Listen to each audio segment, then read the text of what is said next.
ओम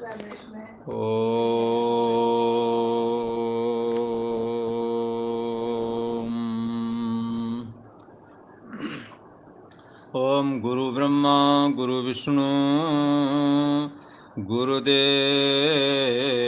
महेश्वरा गुरु साक्षात् परम ब्रह्म तस्मै श्री गुरुवे नमः। ओम योगेश्वर श्री कृष्ण भगवान की जय। ऐं सरस्वत्यै नमः।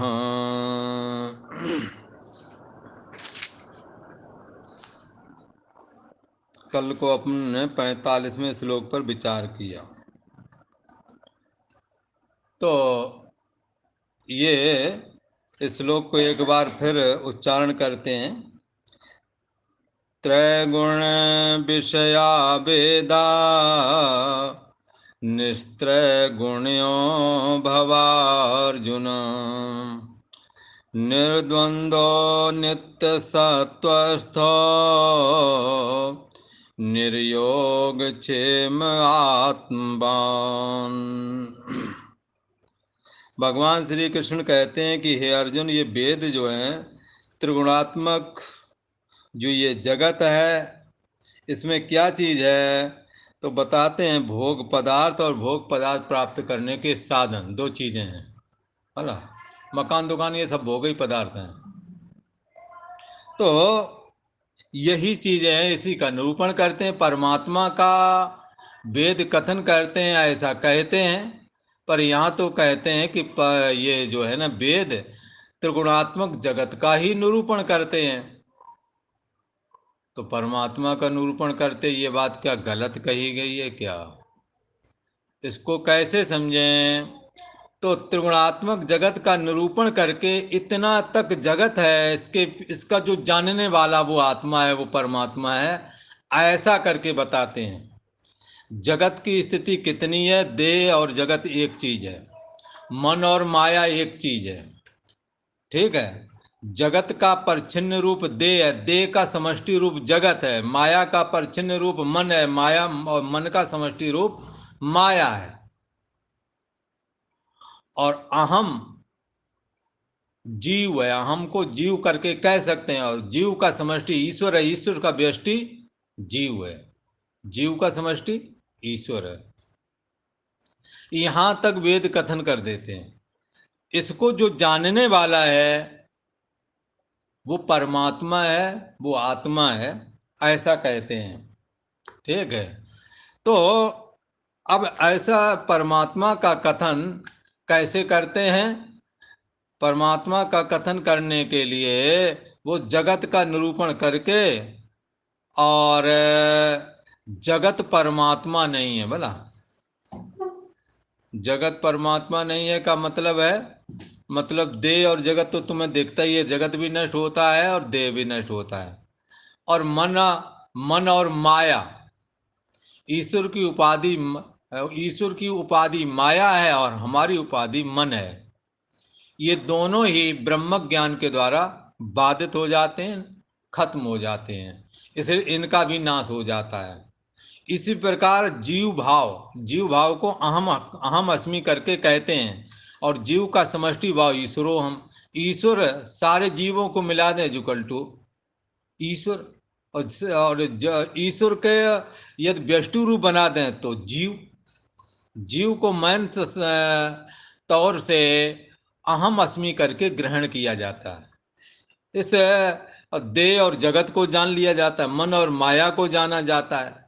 अहम और अहम भाव, परछिन्न भाव और व्यापक भाव को भी हम समझ सकते हैं। लेकिन इन दोनों को जो जानने वाला है वो कौन है? वो है आत्मा, वो है ब्रह्म। तो वेद कथन करते हैं बाह्य जगत का, लेकिन इंगित कर देते हैं आत्मा को, परमात्मा को। जैसे देखते हैं शीशा को और समझते किसको हैं? आंखों को, अपने चेहरे को। शीशा देख रहे हैं, चेहरा संवार रहे हैं। भला शीशा को देख रहे तो शीशा को संवार रहे होते तो ये बात समझ में आ रही, पर देखते हैं शीशा को संवार रहे अपना मुंह। ऐसे ही देखते हैं जगत को और संवारते हैं। हाँ, देखते हैं देह और जगत को, मन और माया को, अहम अस्मि का होना ना होना देखते हैं, पर समझते हैं अपने आप को। इसका जानने वाला कौन है? इसलिए वेद त्रिगुणात्मक हैं और त्रिगुणात्मक जगत का ही निरूपण करते हैं। तथापि इसको जो जानने वाला, वो सबका आधार है, अधिष्ठान है, अस्तित्व है। ऐसा करके परमात्मा को जताते भी हैं। भगवान श्री कृष्ण हर्ष शोक से रहित होने के लिए कहते हैं, ये द्वंद्व है, द्वंद्वों से अतीत होने की बात कहते हैं।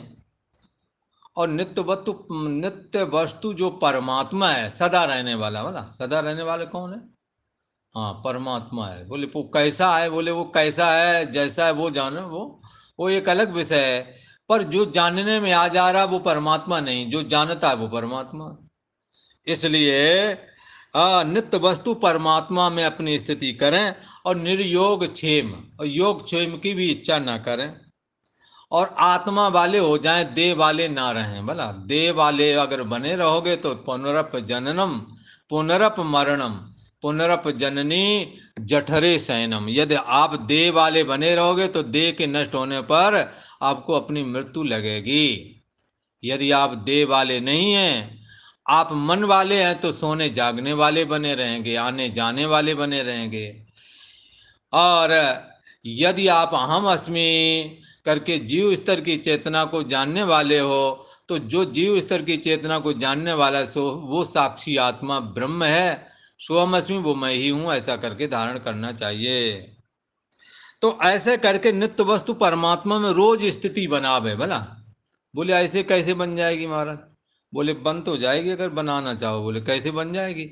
बोले है, अब तुम अपने रोजाना याद करते हो, ये हमारा बेटा है, ये हमारी बेटी है, तो बुलाते हो ना उसका नाम करके, फलाने यहाँ आओ, मन्नू यहाँ आओ। हाँ, अब रोज मन्नू का जब होता है, सुबह ही से उठते आवाज आती मन्नू मन्नू। तो जब कर रहे हो नहीं कर रहे हो? और परमात्मा को ऐसे ही करें तो वो नहीं याद रहेगा का? वो याद हो अपने आप हो जाएगा। तो अब इसकी कोई माला थोड़ी जपी, पर वाका सुबह ही सुबह से नाम आ जाता। रोज हमता में हमारे चाचा है, ताया हैं, घर में हमारी वो मम्मी है, फलाना ढिमके, ये सब कौन याद कर रहा है? ये सब जो याद करते हो, रोज इसका अभ्यास हो रहा है हमता ममता का। तो इसलिए तोड़ने के लिए रोज इस अध्यास को खत्म भी करना पड़ेगा। नाम किसी के ना कोई हमारा, बोला।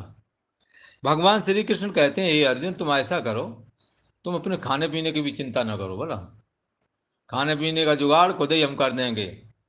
अनन्यास चिंत्यन्ते माम ये जना पर्युपासते तेषाम नित्याभियुक्ता नाम योग क्षेमम वहम्यम। यद परमात्मा में हम सच्चे अर्थों में लगे रहें, तो जो चीज़ हमें प्राप्त नहीं वो चीज़ हमें प्राप्त करा देंगी। भला और जो चीज़ हमारे पास पहले से उसकी रखवारी भी वही करते रहेंगे। नहीं तो सो जाते हो, बताओ तुम्हारी रखवारी कौन कर रहा था? सोने के समय आपकी सारी चेतना लीन हो चुकी थी, उस समय तुम्हारी रखवारी किसने की थी? पर आप तो जिंदा बने रहे, मरे तो नहीं हो। तो इस करके ये जो परम ब्रह्म परमात्मा है, ये निराकार है, ये सबकी बुद्धि का साक्षी है। हमें क्या वस्तु चाहिए इसे पता है। यदि हम परमात्मा के चिंतन में लगे हुए हैं तो वो वस्तु परमात्मा हमें प्राप्त करा देगा। ये बात स्थूल बताई है। योग क्षेम की चिंता न करें।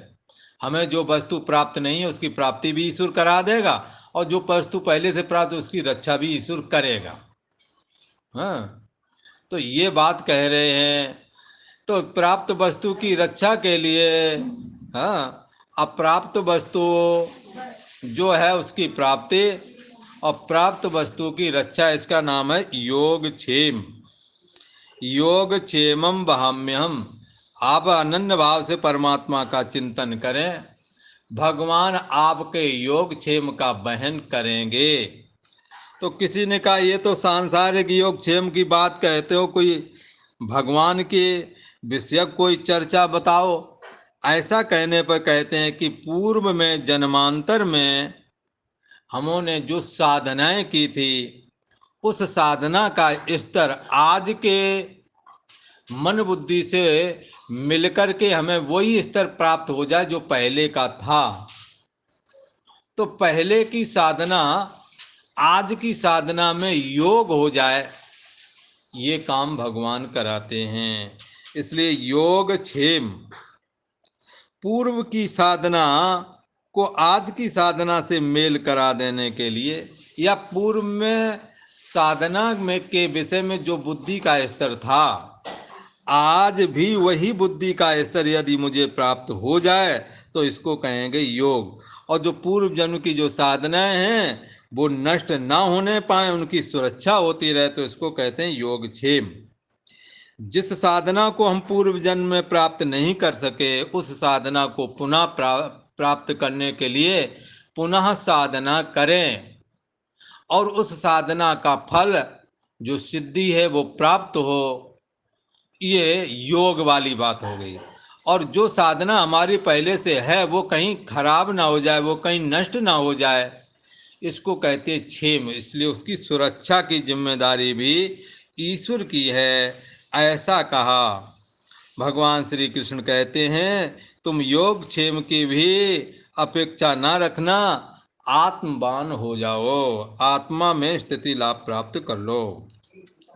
और यदि ऐसा आप कर सके तो उसके लिए कहते हैं, अब ये 46वां श्लोक है दूसरे अध्याय का 46वां श्लोक।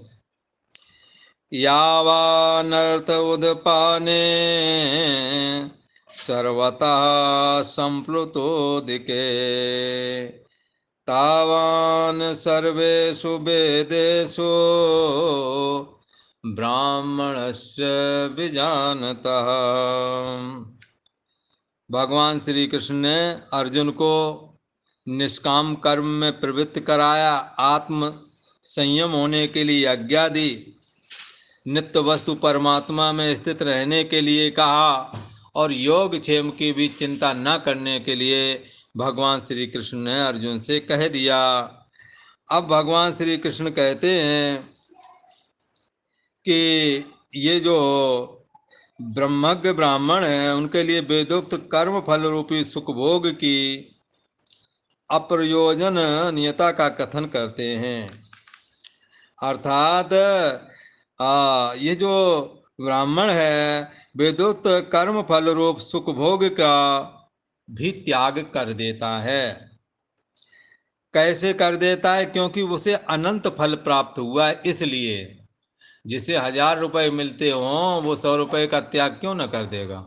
कहे 100 रुपये दे दो, 1000 रुपये ले लो, तो क्या दिक्कत है इसमें?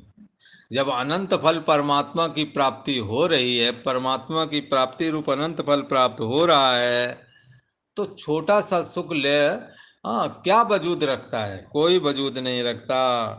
तो भगवान श्री कृष्ण कहते हैं अर्जुन, यावानर्थ उदपाने सर्वता संप्लुतोदिके। जैसे सब ओर से परिपूर्ण जलाशय यानी झील प्राप्त हो जाए, तो उदपाने यावान अर्था छोटे से थोड़े छोटे से जलाशय में अथवा छोटे से गड्ढे से जो जल प्राप्त होता है बहुत थोड़ा है गड्ढे में जल। तो कहते हैं कि सब ओर से परिपूर्ण जलाशय अर्थात झील जब प्राप्त हो जाती है, तब छोटा सा जो गड्ढा है उसमें जो जल भरा है, ऐसा जो जलाशय है, उस जलाशय में कोई प्रयोजन नहीं रह जाता। जब मानसरोवर जैसी बड़ी झील सामने है तो इतने बड़े खड्डे में थोड़ा सा पानी 1-1.5 लीटर भरा पड़ा हुआ कौन जाएगा बताओ? जिन्हें ब्रह्म तत्व का ज्ञान होकर के ब्रह्मानंद में मगन हो, वो छोटे से विषय सुख, क्षणिक विषय सुख के लिए क्यों जावे? ये कहने का प्रयोजन।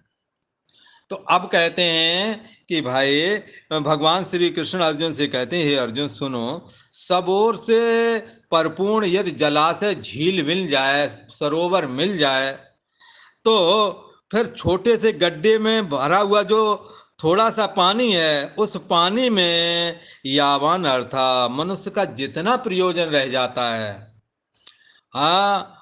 बीजानतः ब्राह्मणस्य, तो कहते हैं जिस ब्राह्मण ने, जिस जिज्ञासु ने, ब्राह्मण का शब्द, ब्राह्मण शब्द यहाँ दिया हुआ है, यहाँ ब्राह्मण शब्द का ब्राह्मण भी अर्थ लग सकता है, पर ब्राह्मण शब्द के से आप जिज्ञासु अर्थ लगा लें तो ज़्यादा अच्छा है, क्योंकि गीता में मनुष्य मात्र का अधिकार है। इसलिए जो मनुष्य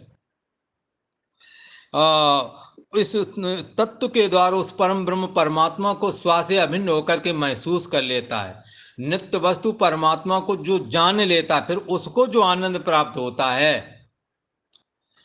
उस वो आनंद एक जल बड़ी भारी मानसरोवर जैसी झील के बराबर है, समुद्र के बराबर है। और ये विषय सुख, धन पुत्र स्त्री आदि, मकान दुकान आदि, और इनसे इनके प्राप्त होने पर जो सुख अनुकूल प्राप्त होने, प्रतिकूल वाले से नहीं मिलता। ना मकान बनवाया, रह नहीं पाते, क्या सुख मिला? अपन ने भी मकान बनवाया था, पर उसमें मन ही नहीं लगता था, तो उसका कोई सुख मिल गया क्या? नहीं मिलता। ऐसे ही धन पुत्र स्त्री आदि, मकान दुकान आदि यदि अनुकूल हों, फिर उन अनुकूल ये जो पद पदार्थ हैं उनके द्वारा जो सुख प्राप्त होता है वो ऐसे ही है, झील में भरे हुए पानी की तुलना ये खड्डे में भरे पानी की से करें कि जिसमें 1-1.5 लीटर पानी भरा पड़ा है। तो कौन वहां जाएगा नहाने के लिए, कौन उसे पीने के लिए जाएगा, जब मानसरोवर का जल विद्यमान है। भगवान श्री कृष्ण कहते हैं, हे अर्जुन, ये ब्राह्मण, ये जिज्ञासु, ब्राह्मण और जिज्ञासु शब्द करके, ये मनुष्य शब्द करके, ये मनुष्य जब इस मनुष्य यहाँ पर मनुष्य मात्र का चूंकि गीता में अधिकार है, इसलिए जो मनुष्य जिज्ञासु है ऐसा करना चाहिए भला। हाँ, ब्राह्मण का मतलब हो गया जिज्ञासु, क्योंकि ब्राह्मण वर्ग पहले ज्यादा ज्ञान में हाथ बटाता था, लोगों को ज्ञान सिखाता, इसलिए ब्राह्मण शब्द दे दिया था। पर ब्राह्मण के अलावा और भी कोई हो, ब्राह्मण भी तो मनुष्य ही है, कोई आकाश उतर का। इसलिए ब्राह्मण शब्द करके हमने, चाहे ब्राह्मण हो, चाहे क्षत्रिय हो, चाहे वैश्य हो, चाहे शूद्र हो, चाहे स्त्री हो, चाहे पुरुष हो, कोई भी हो जो गीता को सुनना और समझना चाहता है, वही अधिकारी है। मनुष्य मात्र का इसमें अधिकार है, ऐसा समझ के हमने चलना है। इसलिए जिस मनुष्य ने, यहाँ तो लिखा है विजानतः ब्राह्मणस्य, अर्थात जिस मनुष्य ने ऐसा जान लिया है परमात्मा को, स्व से अभिन्न होकर के जिस मनुष्य ने जान लिया है, सर्वेश वेदेश तावन, फिर संपूर्ण वेदों से उतना ही प्रयोजन रह जाता है। जैसे कोई पानी पीने वाले को झील, मानसरोवर झील मिल जाए और एक खड्डे में 1-1.5 लीटर पानी भरा पड़ा हो, तो उसमें फिर वो कोई पानी पीने की इच्छा जानकार नहीं रखेगा, जिसे जान मालूम ही नहीं है मानसरोवर झील का, मानसरोवर झील में कितना जल है, कितना सुंदर जल है, ये उसे मालूम नहीं। वो लोग तो जाके पी लेंगे, उन्हें लगेगा यहीं पर यही अमृत है भला।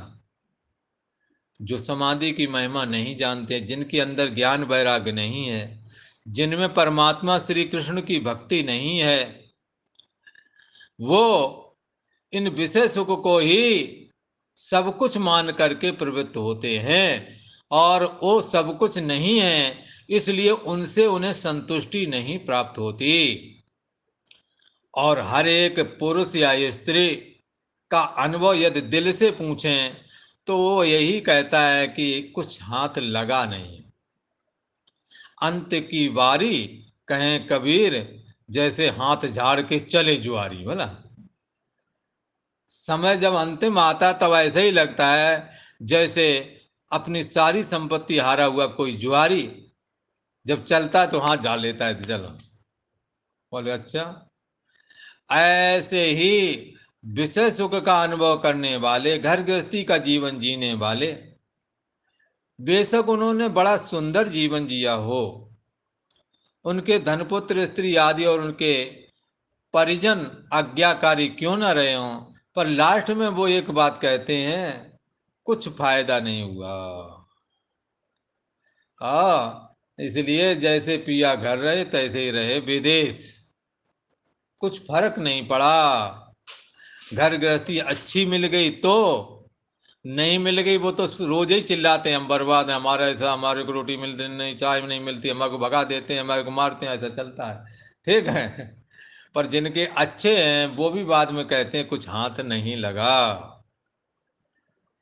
इसलिए परमात्मा की भक्ति के बगैर सारी संपत्ति, सारी प्रभुताई, सारे विषय सुख, क्या करोगे? विषय सुख, विषय सुख भोगते रहे, दांत तो खड़िए गए तुम।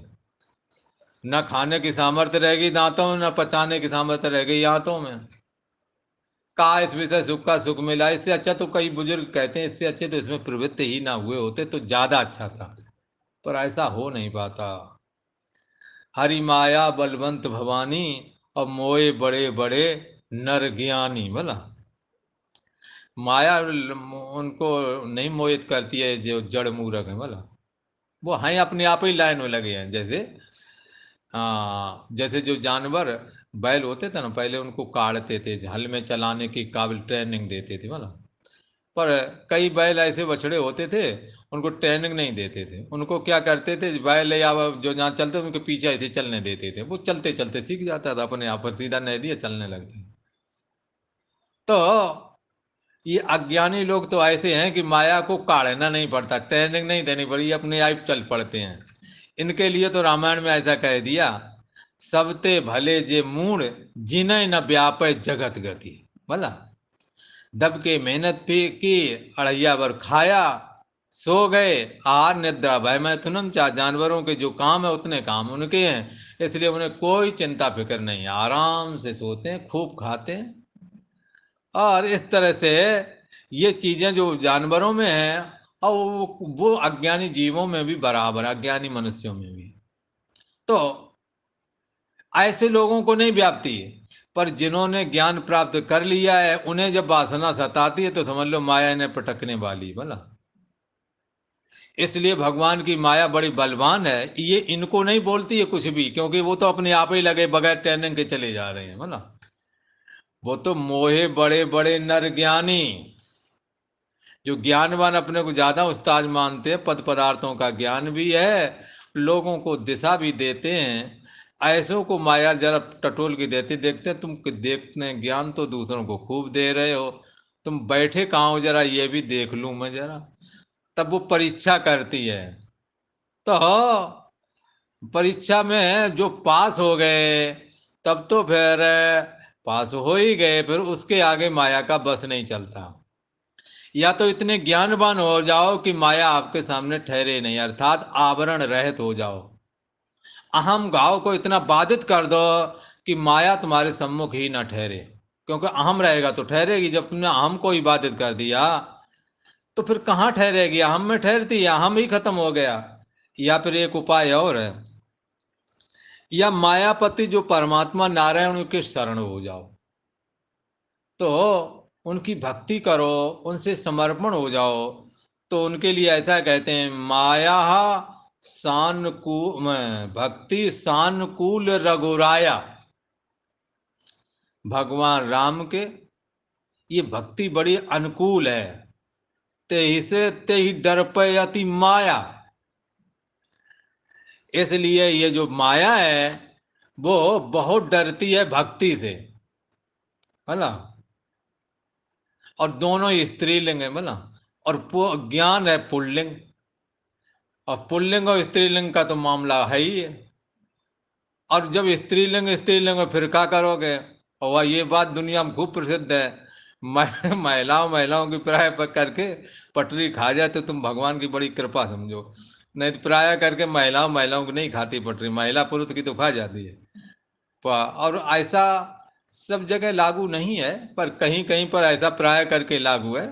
महिलाओं को आश्रय देने वाले ज्यादातर पुरुष मिल जाएंगे, पुरुषों को आश्रय देने वाले, हाँ महिलाएं, महिलाओं को आश्रय देने वाले पुरुष। और महिलाएं भी कई दीन दुखी आप बच्चों को खूब पाल रही हैं, भला हाँ उनका पोषण कर रही हैं, ऐसा चल रहा है। पर महिला महिला को नहीं हो पाता। तो ये कुछ ऐसी प्रकृति का कुछ खेल ऐसा ही है। तो भक्ति सानुकूल रघुराया, तेहि ते तेहि डरपय अति माया। तुलसीदास ने कहा एक बात और भी है, बोले शरण भगवान के होने में, प्रेम करने से, भक्ति करने से एक बात और भी है। कहते हैं भगवान तुलसीदास जी कहते हैं कि ये जो भक्ति है ये स्त्रीलिंग में है, तो इसलिए अगर स्त्री कहीं मोहित होवेगी तो पुरुष पर, पुरुष कहीं मोहित होगा तो स्त्री पर होवेगा, और दोनों ही पुरुष हो जाए, दोनों ही स्त्री हो जाए, फिर का मामला रफे दफे, फिर तो कोई खतरा वाला काम ही नहीं है। तो इसलिए मोह न नार नार कै रूपा, पन्न गार्य रीत अनूपा। स्त्री स्त्री पर मोहित नहीं होती है। इसलिए तुलसीदास जी कहते हैं भक्ति बड़ी श्रेष्ठ है। और ये भक्ति भी स्त्रीलिंग में है, और ये भक्ति जो है भगवान के हो अति प्रिय है। और माया इससे उससे डरती है, क्योंकि उन पर, भक्ति के ऊपर भगवान का हाथ है। इस करके हम माया को निवृत्त करने के लिए या तो ज्ञान में वृद्ध हो जाएं, या भक्ति में प्रौढ़ बन जाए, भक्ति को इतना कर लें कि भगवान हमारे को शरण ले लें। ऐसा होने पर माया नहीं सताती, ऐसा कहते हैं। जिन्होंने तत्व को किसी के माध्यम से जान लिया, नित्य वस्तु परमात्मा को जान लिया, ऐसा जानने वाले जो साधक है, जो ब्राह्मण है, ब्राह्मण शब्द करके यहाँ मनुष्य मात्र को ग्रहण कर लेना है, ऐसा मनुष्य समस्त वेदों से उतना ही प्रयोजन रह जाता है ज्ञान के लिए।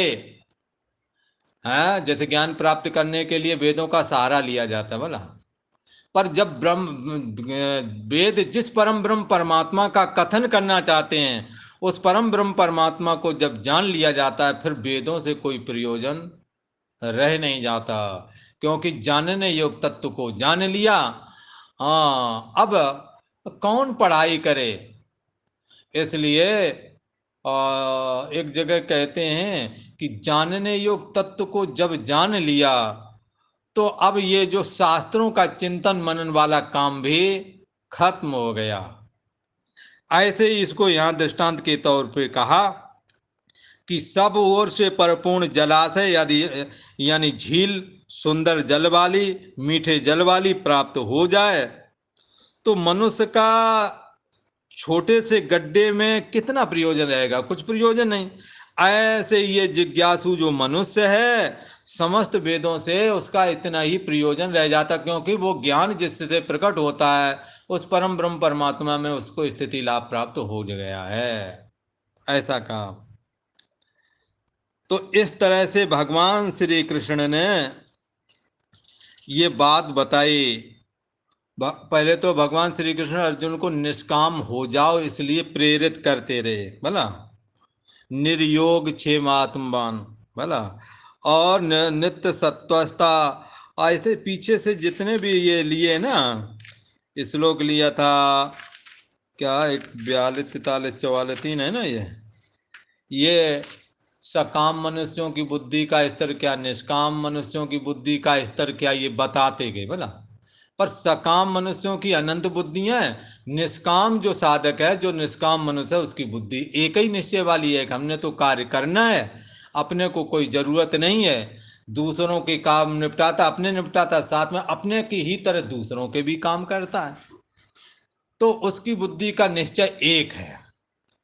तो अब ये कहने वाले हैं कि निष्काम कर्म योग जो है वो किस तरह से करें कि काम हमारा जो है योग बन जाए, क्रिया हमारी योग हो जाए। उसके विषय में ये कर्म योग के जो सूत्र है उसका कथन करने वाले हैं भगवान श्री कृष्ण। और ये दूसरे अध्याय का 47वां श्लोक है। इसमें कर्म योग को सूत्र रूप से निरूपण करेंगे, और इसका थोड़ा सा कथन करके फिर तीसरे अध्याय में पूरा कर्म योग का विस्तार से निरूपण करेंगे।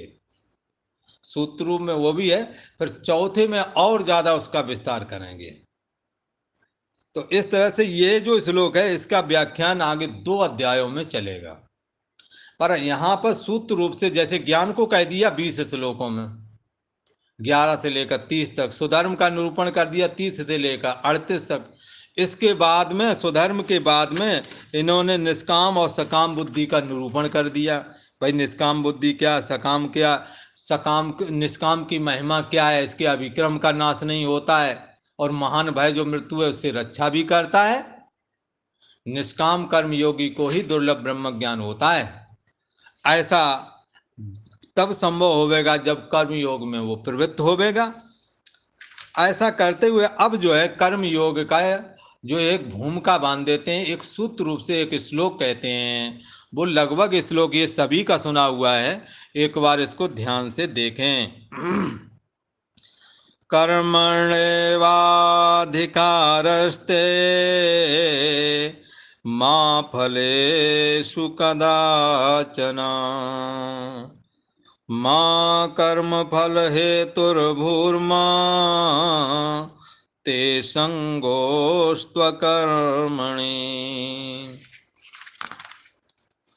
योगस्ता कुरु कर्मणि संगम त्यक्त्वा धनंजया सिद्ध सिद्धयोः समो भूत्वा समत्वं योग उच्यते। ये दो श्लोक सूत्र रूप से कर्म योग की भूमिका भगवान श्री कृष्ण बांधे दे रहे हैं। इन दो श्लोकों का ही व्याख्यान आगे 2 अध्यायों में मिल जाएगा, तीसरा और चौथा। खैर, इसका अर्थ करते हैं। जो सूत्र रूप से कर्म योग का स्वरूप निरूपण कर रहे हैं भगवान श्री कृष्ण, तो अब कहते हैं कर्मण एवाधिकारस्ते माँ फलेषु कदाचन माँ कर्म फल हेतुर्भूर्मा ते संगोस्त्व कर्मणि।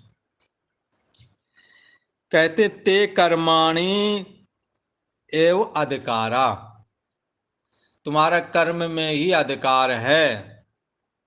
अच्छा ठीक है, ये बात तो समझ में आ ही रही है, कर्म में हमारा अधिकार है। और यही अधिकार होने की वजह से आप सुबह से उठते कुछ ना कुछ काम करने लगते हो। कोई रोकने आता है आपको क्या? कोई नहीं रोकने आता। ये स्वाभाविक अधिकार है मनुष्य का। उठेगा सुबह, कुछ कुल्ला दातौन से लेकर अपने काम चालू कर लेता है, इसमें कोई रोकता भी नहीं। ये तुम्हारा अधिकार है, इसलिए सभी जानते हैं कि ये तुम्हें करना चाहिए। अच्छा, माँ फलेषु कदाचन, जिस तरह से आपको कर्म करने में अधिकार है, जैसे आप सुबह उठे, कई लोगों के आदतें होती, पुराने घर होते थे, गोबर से लीपा पोती करते थे, तो सुबह ये पोंछा वहाँ नहीं चलता था, वहाँ तो झाड़ू। सुबह उठाया, झाड़ू लगाया। और कई को तो काम ही था, उठते ही उन्होंने झाड़ू पकड़ना होता था। पर झाड़ू ये लगा लेंगे सब में, जो ये फल प्राप्त, उसका फल क्या है? मैं सफाई कर लूँ। ये सफाई कर लेंगे सारी, तो कोई कहेगा कर लेंगे, डेली करते हैं। पर बंधुओं करते तो डेली है। कोई दिन ऐसा भी आता झाड़ू उठाते हैं पर कर नहीं पाते, तब तक राम राम हो गया। ऐसा भी हो जाता है। खेती किसानी का काम करते करते एक जगह ऐसा हुआ, खेत से आना ढो ढो के ला रहे थे और रख रहे थे, एक बार पोटली पकड़ी और थोड़ा वहां बैठ गए, राम राम हो गए। अनाज लाने का जो प्लानिंग बनाई थी, ला पाए पूरा? फल प्राप्त हुआ जो करना चाह रहे थे? अच्छा, अपने बच्चों को पिता पढ़ाता है और बड़े दुख के साथ कहना पड़ रहा है, आज के समय ऐसे बहुत जगह से खबरें आ रही हैं कि बच्चे पढ़ रहे हैं, बेटियों के भी विवाह करने हैं, पर पिता चल बसे हैं। कर पाए पूरा? इरादा तो रखे थे कि हम करेंगे ये, पर कर नहीं पाए।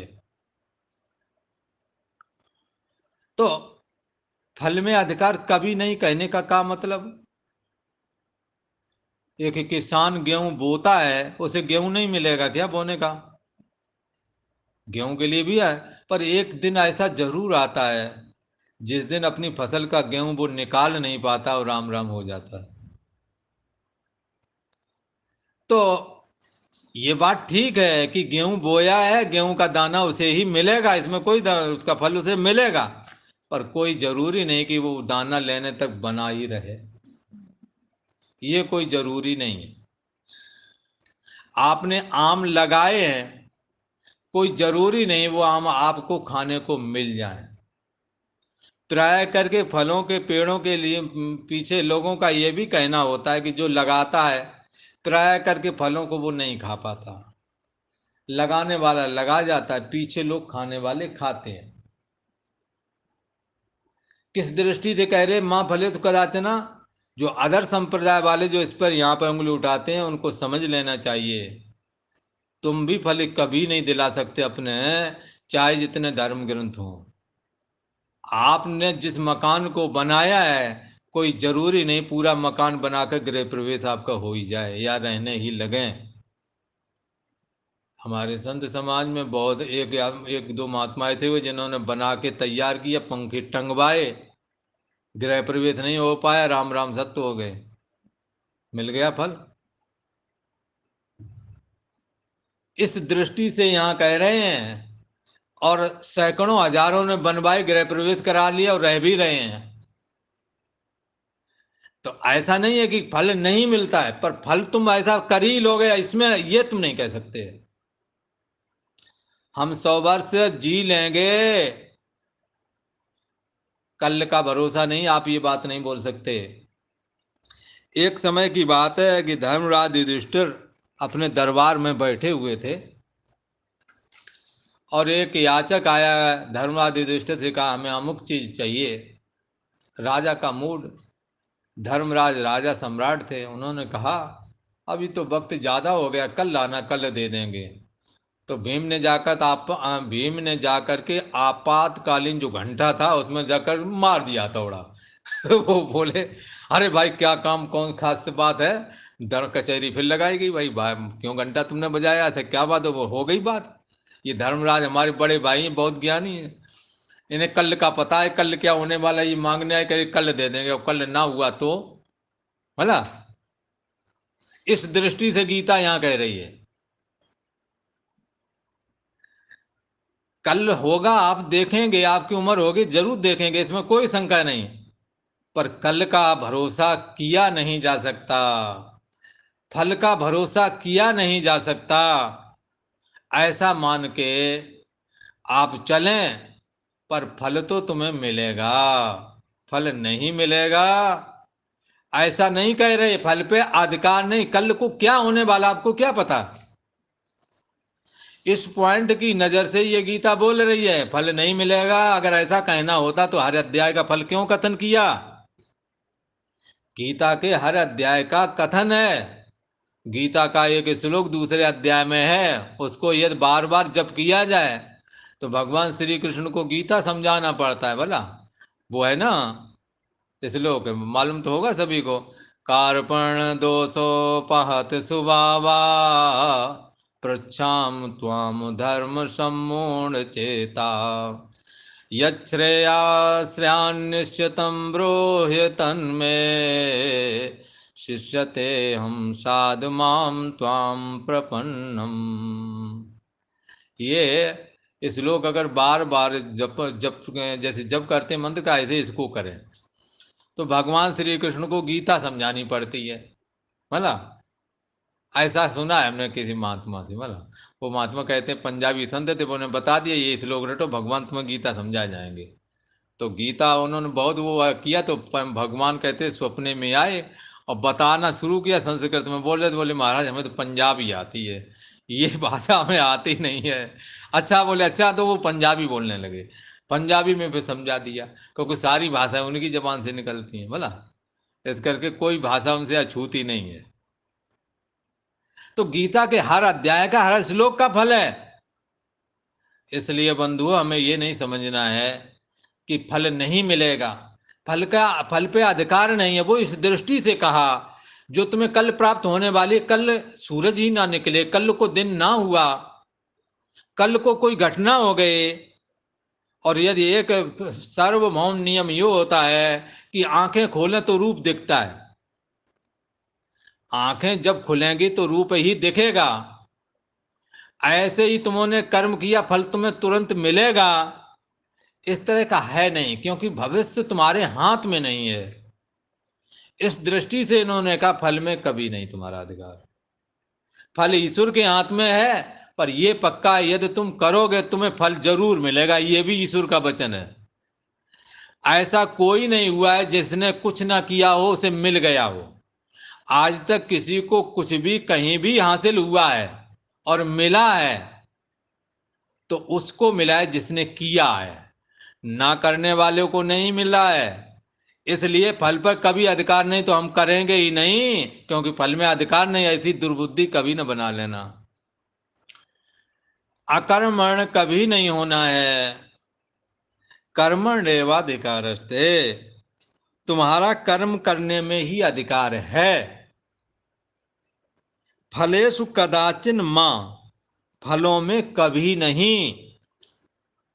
क्योंकि फल, जैसे लड़के से कहेंगे कि तुम्हारा पढ़ने में और प्रश्न पत्र जो कॉपी में लिख के आए हो, इसी का अधिकार है। पास, अपने आप को पास कर लेने का कभी अधिकार नहीं तुम्हारे पास। तो कोई गलत कह रहे क्या? वो ऐसा कौन सा विद्यार्थी है जिसको मास्टर पास कर देवे? मास्टर किसी को पास नहीं कर सकता। जो लड़का पढ़ता है, पढ़ के लिख के आता है, उसी को मास्टर पास करता है। इस पेचीदे मसले को आप समझ लें। गीता फल का निषेध नहीं करती। फल का निषेध करने के पीछे दो कारण है। एक तो भविष्य में तुम्हारा अधिकार नहीं, भविष्य पर तुम्हारा अधिकार नहीं, तुम्हारा केवल वर्तमान पर अधिकार है। इस दृष्टि से आपको निषेध कर रहा फल की ओर आप निशाना मत लसा दो। और दूसरा ये, यदि तुम फल यहाँ के चाहते रहोगे तो इन नाशमान फलों को ही प्राप्त करोगे। अविनाशी परमात्मा जो गीता का प्रमुख फल है, वो तुम्हारे से छूट जाएगा। तुम केवल इतने ही मुलझे रहोगे, हमारी पत्नी दुरुस्त हो जाए, वो प्रेम से बोले अच्छा गीता से ये कहने आए हो हैं? गीता से लोग ब्रह्म ज्ञान मांगते हैं, आते हैं, ऐसे भी बहुत आते हैं, महाराज कुछ करो, ताकि प्रेम से बोलने लगे। मैं कहा अभी तक तो नहीं बोली। कितने साल हो गए ब्याह? बोले 35 साल। तो उन्होंने कहा अब तुम्हें बोलेगी नहीं। वो काहे को बोलेगी जब 35 साल से नहीं बोली? हाँ, हमारे पास ऐसा कोई मंत्र है ही नहीं। और जानबूझ के जली कटी जो सुनाता है, उसमें कौन सा मंत्र काम करेगा? वो तो जब सुनाना बंद करे तभी बंद होवेगा। ऐसे कैसे बंद होवेगा? है कुछ अच्छा अपनी गलती नहीं बताएगा आदमी, और खुद कितनी आगी लगाता है, कितनी उंगली करता है, ये बात नहीं बताएगा। अपनी उंगली करना बंद कर दो, खुद ही बोलना बंद हो जाएगा। और जो ये कह दो तुम यहां से हट जाओ, नहीं महाराज जो हट जाएंगे तो काम बिगड़ जाएगा, और तुम्हें पूछ कोई रहा नहीं है। कोई तुम्हारे को दो हो पैसे में सपोर्ट नहीं दे रहा है, और फिर कहते हो परेशान हो। किसी तरह आप राजी ही नहीं, कोई किसी करवट में बैठने को तैयार ही नहीं, ना हटने को तैयार, और ना उंगली बंद करने को तैयार। तुम ही अपनी उंगली बंद कर दो, ना वो भी नहीं बंद करेंगे, और वो हमारा पूरा सपोर्ट देवे आकर के। अच्छा, जिंदगी भर का ठेका ही ले लिया, तुम्हारे हाँ में हाँ मिलाते रहे। अरे जरा ये सोचो, यहाँ कोई किसी के साथ में ना आया ना जाएगा, और ना ही हमेशा किसी का दिल एक जैसा रहता है। हाथ जोड़ के खड़े होने के लिए जो दरबारों में राजाओं खड़े होते थे, उन्हें बड़ी भारी पूंजी मंथली दी जाती थी, तब वो हाथ जोड़ के खड़े होते थे। ऐसा तो तुम नई पत्नी को दे रहे हो। कोई गुलाम उलाम तो नहीं है। आजकल सम्मान का अधिकार है, इसलिए ख्वाबें छोड़ देखना बंद कर दो कि हमारे यहाँ में यहाँ मिलाएंगे। बल्कि जब तक बच्चे पढ़ जाएं, आराम से शांति से बैलेंस बनाए रखो। बच्चों में खुरापात पैदा मत होने दो, उन्हें शांति से पढ़ लेने दो। और नहीं बनती है तो अपना राम राम जपो, उन्हें अपना जपने दो, तुम अपना करो। उन्हें अगर घर गृहस्थी का जप करना है, उन्हें घर गृहस्थी का करने दो, तुम राम राम जप कर लो। धर्म में, अध्यात्म मार्ग में जिसके वैराग्य नहीं, जो उस रास्ते में जाना नहीं चाहता, चाहे वो पति हो चाहे वो पत्नी हो, उसको, साधक को लेकर के नहीं चलना है। इसलिए तुलसीदास जी से ये बात जब पूछी गई कि हमें ऐसे मौके पे क्या करना चाहिए, तब तुलसीदास ने क्या कहा है? तजीय ताय कोट बैरी सम यद्यप परम स्नेही, जाके प्रिय न राम वैदेही। जिसको भगवान राम प्रिय नहीं, भगवान सीताराम जी जिनको प्रिय नहीं है, जिन्हें भगवान की भक्ति प्रिय नहीं है, उनको करोड़ों बैरी के समान समझ करके त्याग देना चाहिए। बोले अगर प्रेमी हो तो हाँ, हम जिनसे हमारा प्रेम है अपना बांधो। यद्यपि परम स्नेही, क्यों ना ही बहुत प्रेम रखने वाला हो, क्योंकि ये प्रेमी तुम्हारे को नरक पहुंचा देगा। भगवान की भक्ति के बगैर हाँ नरकों में जाना होता है। इसलिए भगवान की भक्ति कर लें, और वो यदि नहीं करना चाहते तो उनका साथ छोड़ दें। और ऐसे नहीं छोड़ दें, करोड़ों बैरी के समान समझ के छोड़ दें। घर गृहस्थी के काम में उन्हें मित्रवत सहयोग दें, पर जहाँ अध्यात्म का चिंतन आता है वहाँ उनके लिए कोई अपेक्षा नहीं रखना कि ये हमारा ऐसा कर दे वैसा कर दे। क्यों कर दे? ये रास्ता अकेले का है।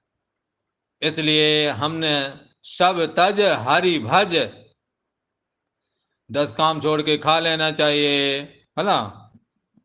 हाँ हाँ, 10 काम के 100 काम छोड़ के, 100 काम छोड़ के ना, नहीं 10 काम छोड़ के नहा लेना चाहिए, 100 काम छोड़ के खा लेना चाहिए, और 1000 काम छोड़ करके सत्संग कर लेना चाहिए, और सारी दुनिया छोड़नी पड़े तो छोड़ दे, भगवान का भजन कर लेना चाहिए। ऐसा कहते हैं। ओम शांति शांति शांति।